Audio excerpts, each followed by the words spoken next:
Is there such thing as good versus bad debt? I mean, or like healthy debt versus bad debt? What I mean by that, like having, for credit and for the bank and everything else, if there is a sort of line of, okay, they're paying their mortgage on time, that helps with the credit, or paying their student loan. I don't know. For me personally, I don't think any debt's necessarily that good, but is there debt where if you, I don't know, like maintain it and pay it off well enough, then you're okay? Or how do you view that? Yeah, that's a really good question. I think there's this myth also around carrying a debt balance and how that can help your credit score, which is not really true. So anytime you have debt, you of course at least want to be paying the minimums, right? If that's possible for your situation. But carrying a debt balance is not necessarily going to help you, let's say, like boost your credit score. Paying on time absolutely does. Paying in full does. But carrying that balance, in most cases, that's actually going to hurt your credit score, right? So if you do, with your credit score, some things that are even more important than, let's say, like having a mortgage that you're paying off every month, and you're never late on. Other things that can help is, having a credit history. So the length of credit history can be really helpful there. So like, let's say that you've had a credit card for 10 or 15 years. That's one of the most important pieces of your like credit profile, right? And then also like your credit limits.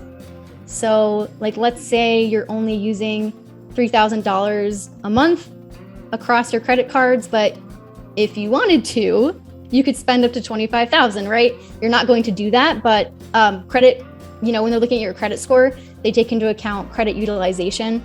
So basically they're just looking at, okay, of the limit, what percentage every month are they actually using, right? So there's never really a time where it makes sense to create debt for the purpose of building credit. Yeah, it is kind of a game, isn't it? I mean, it's just, like you want to have in the end as much accessibility to have discretionary spending as possible, but there is this game within the system, if quote unquote, of how to pay and this and that, so that you can, if need to, have other quote unquote lines of credit to purchase other things in case you don't have enough cash, maybe, right? Maybe you want a beautiful RV trailer thing that's just top of the line, traveled all over the country, all over the world, but you maybe still need a credit line for that. And if you have been a good person growing up and paid everything on time, then maybe you can get it. I don't know, something like that. So, but again, with that end goal in mind, as you're saying, right?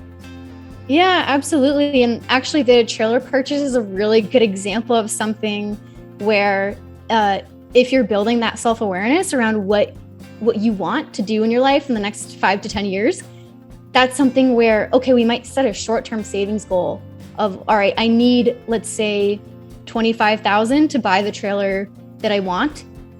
And then you could see, all right, in 3 years from now, that's how much time I have from when I think I will want to purchase this item. So I'm going to automatically allocate X dollars every paycheck to this savings account for that trailer. Like that would be the ideal way to do it, right? I think, right. Of course, what most people do would be, I want this, I'm going to put it on my credit card, right? And I think that is where the self-awareness piece comes back in and can be so important.